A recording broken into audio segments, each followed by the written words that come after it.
ရီငါတို့ကိုမင်းနဲ့တူခေါ်သွားပေးလို့ရလားလို့ပြောခဲ့တာပါစိတ်မကောင်းပါဘူးကွာအခုတော့စကန်သွင်းလေ့ကျင့်တာကပြီးသွားပြီလို့ပြန်ပြောလိုက်ရပါတယ်သူတို့ကဖုန်းကိုတဲကြီးမဲကြီးကြည့်နေပြီးတော့ဘလောက်ပျော်နေလဲဆိုရင်ရင်းနေရမချက်တဲ့အထိပါပဲဟိုအဲ့ဒီအချိန်မှာငါတို့ကမင်းနဲ့တူရှိနေတယ်လို့ပါပဲကွာလို့သူတို့ကပြောပါတယ်အဲ့ဒီစကားတစ်ခွန်းကကျွန်တော်တို့အတွက်ဘလောက်အထိပဲရှိလဲဆိုတာခင်ဗျားတို့လည်းခံမှန်းနိုင်ပါတယ်ချယ်ဆီမှာစကန်သွင်းလေ့ကျင့်ခဲ့ပြီးရဲ့နောက်ကျွန်တော်လည်းအသင်းကြီးအသင်းစီရောက်ဖို့ဝန်ဒီကနေပြီးတော့ထွက်ခွာခွင့်ပေးမယ်ဆိုပြီးတော့အဖေနဲ့အမေကိုကြီးကြပါတယ်ဒါပေမဲ့အဖေနဲ့အမေကိုလည်းအနားလဲရပါမယ်အဖေနဲ့အမေကကျွန်တော်ကိုအိမ်မှာပဲနေပြီးတော့ကလေးတယောက်လိုတာမန်ဘွားလေးမှာပဲနေစေချင်ခဲ့တာပါအဲ့ဒီအချိန်တုန်းကကျွန်တော်လည်းအဖေတို့ဖြစ်စေချင်တာကိုနားမလည်ခဲ့ဘူးဒါပေမဲ့တကယ်တော့အဲ့ဒါကကျွန်တော်တို့အကောင်းဆုံးအရာဖြစ်ခဲ့ပါတယ်အဖေကကျွန်တော်ရဲ့နီးပြအဖြစ်10နှစ်ကြာသင်ကြားပြသပေးခဲ့ပြီးတော့ Gary Fountain Academy မှာ training စဆင်တဲ့အချိန်ထိတောင်မှကျွန်တော်ရဲ့နီးပြအဖြစ်အဖေကရှိနေခဲ့ပါသေးတယ်Gary Fountain Academy ကကမ္ဘာအကောင်းဆုံးဘောလုံး Academy တစ်ခုဖြစ်ပါတယ်ဒါပေမဲ့ရက်သက်ပတ်အကုန်တွေမှာအင်ကွန်ပြန်လာတဲ့အခါကျွန်တော်လေးအဖေရဲ့ Semi Pro အသင်းလေးဖြစ်တဲ့ AS Bondi အသင်းအတွက်ကစားပေးနေခဲ့ပါတယ်ပြီးတော့အဖေက Academy ကဟာတွေကိုလည်းနည်းနည်းလေးမှသိမခံခဲ့ဘူးတကယ်တော့ဒါကရေးစရာကောင်းပါတယ်ကျွန်တော်ခေါင်းထဲမှာ Gary Fountain Academy ကနီးပြပြောထားတဲ့စကားတွေအပြည့်နဲ့အတူအိမ်ပြန်ရောက်ရှိလာခဲ့ပါတယ်အဲ့ဒီနီးပြကကျွန်တော်တို့အနေနဲ့ကိုမတန်တဲ့ပတ်နဲ့ဘောလုံးလေ့ကျင့်ရမယ်လို့ဆိုပါတယ်Gary Fountain Academy မှာအားလုံးက quest skill တွေတိုးတက်လာဖို့ကြိုးစားရတာပါဒါပေမဲ့ဘွန်ဒီမှာတော့တကယ်ဘွားကြီးတဲ့ရောက်နေတာပါ Semi Pro League မှာရှင်သန်ကြံ့ရည်ရှိကအရေးကြီးဆုံးဖြစ်နေပါတယ်တကယ်ကိုအနိုင်ရမှဖြစ်မဲ့ကာလမျိုးပေါ့တခုတော့ရက်သက်ပတ်ကိုမှကျွန်တော်ကဘွန်ဒီအသင်းအတွက်ပါဝင်ကစားရင်းနဲ့ပဲတောင်ပံမှာဘောလုံးလက်ခံရရှိပါတယ်ဒါနဲ့ကျွန်တော်လည်းညာချင်းနဲ့ဆွဲလာပြီးတော့တယောက်တည်းပါပဲတကယ်ကိုပြည့်စုံတဲ့အခြေအနေပါပ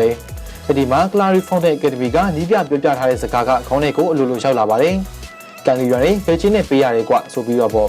ဒါနဲ့ကျွန်တော်လည်းဘေချင်းနဲ့အမြင့်ပေါ်ပေးဖို့ကြိုးစားခဲ့ပြီးတော့လုံးဝကိုအရှာမထင်ခဲ့ပါဘူး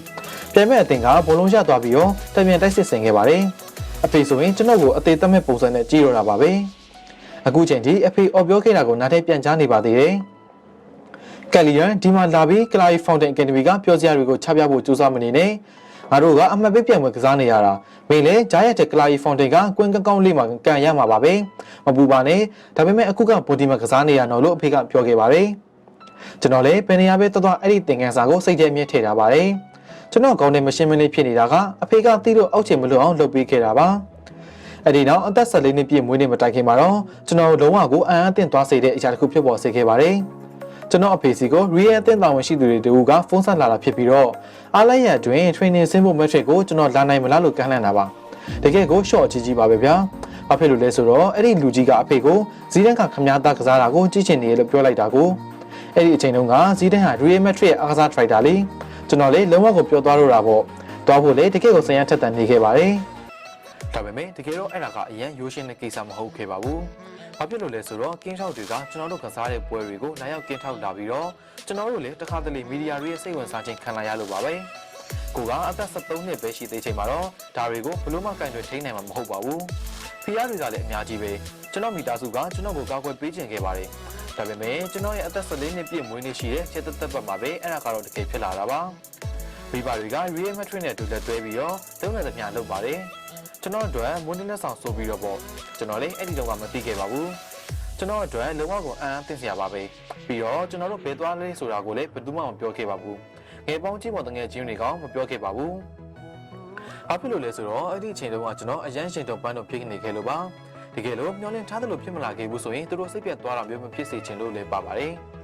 ကျွန်တော်ဘဝမှာဘယ်တော့မှမမေ့တဲ့ကာလတစ်ခုရှိပါတယ်အဲ့ဒါကတော့လေစိတ်ကနေ training center ကိုရောက်ရှိလာတဲ့အချိန်မှာပဲဇီဒန်ကကားပါကင်မှာသူ့ကားလေးကနေဆင်းလာပြီးတော့ကျွန်တော်တို့ကိုဒါတွေ့ပါတယ်သူ့ကားကတကယ်ကားကောင်းပါပဲကျွန်တော်တို့က hello ဆိုပြီးနှုတ်ဆက်လိုက်ပါတယ်ပြီးတော့သူက training ဆင်းဖို့ကျွန်တော်တို့ကိုလိုက်ပို့ပေးမယ်ပြောပါတယ်သူကကားရှိခံကိုညွှန်ပြနေပါတယ်ဒါပေမဲ့ကျွန်တော်ကတော့စက်တည်တည်သွားခဲ့ပြီးတော့ဖက်နက်တွေကိုချိုထားခဲ့ရမှာလားလို့မေးလိုက်မိပါတယ်ဘာလို့ဒီလိုမေးလိုက်မိတာလဲဆိုတော့ကိုလည်းမသိတော့ပါဘူးကားကြီးကဇီဒန်ရဲ့ကားလေးသူကတော့ရေစရာလို့အောင်ထင်သွားပါတယ်ချွတ်စရာမလိုပါဘူးကွာဒါလေးအထက်ဝင်းလို့ဇီဒန်ကပြောခဲ့ပါတယ်သူကကျွန်တော်တို့ကို training ကွင်းစီမောင်းပို့ပေးပါတယ်အဲ့ဒီမှာကျွန်တော်လည်းကိုပြန်တွေးနေမိပါတယ်ဒါကိုဇီဒန်ရဲ့ကပ်ပေါ်ရောက်နေပြီဒါကဘွန်ဒီကနေလာတဲ့ကန်လီရန်တော့ဒါကအမှန်မဟုတ်ဘူးဆိုပြီးတော့ပေါ့အခုအချိန်ဒီနေအိမ်ပေါ်မှာအိတ်နေတော့မှဖြစ်ရပါမယ်တခါတလေဘဝမှာတကယ်ဖြစ်တဲ့နေရာတွေကအိမ်မက်လိုပဲခန်းစားတတ်ကြပါတယ်ရုရှားနိုင်ငံမှာကမ္ဘာ့ဖလားရရှိခဲ့တော့ကခန်းစားချက်အတိုင်းပဲ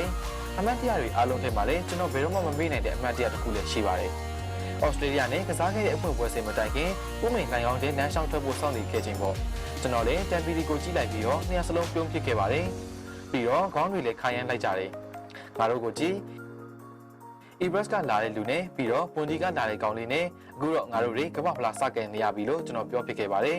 ။လုံးဝကိုမယုံနိုင်စရာပါပဲလို့တမ်ပီလီကလည်းပြန်ပြောပါတယ်။ကွင်းလေးကိုလမ်းလျှောက်ဝင်လာတော့ကျွန်တော်တို့နောက်မှာပြည်သူ65တန်းလောက်ရှိလို့ခန်းစားခဲ့ရပါတယ်။ပြီးတော့ပြည်သက်နိုင်ငံတော်သချင်းကြားလိုက်ရတော့ငိုချင်သူတော်ဖြစ်သွားပါတယ်။အဲ့ဒီမှာစိတ်ဝင်စားစရာကောင်းတာကတော့ကမ္ဘာဖလားကံမြခွင့်ရရှိခဲ့သူတွေထဲမှာတော့အများစုကတော့စင်ချင်မုံဒေတာကအရွယ်ရောက်လာသူတွေဖြစ်နေတာပါပဲ။လမ်းထဲမှာလမ်းလျှောက်ထွက်တဲ့အခါမှာဘာသာစကားပေါင်းစုံကြားခဲ့တဲ့အနီးနားချင်းတွေပါပဲ။ကျွန်တော်တို့က YouTube ပွဲအိမ်မက်မက်သူတွေဖြစ်ပြီးတော့ကံကောင်းတာကတော့အဲ့ဒီအိမ်မက်တွေမှတ်ဖို့အတွက်ပတ်စံတပြားမှမကုန်တာပါပဲ။တကယ်ကိုအလကားကြတာပါ။ချက်ချင်းများစွာဖြင့်ပွန်ဒီဒေတာကကြိုင်လျံ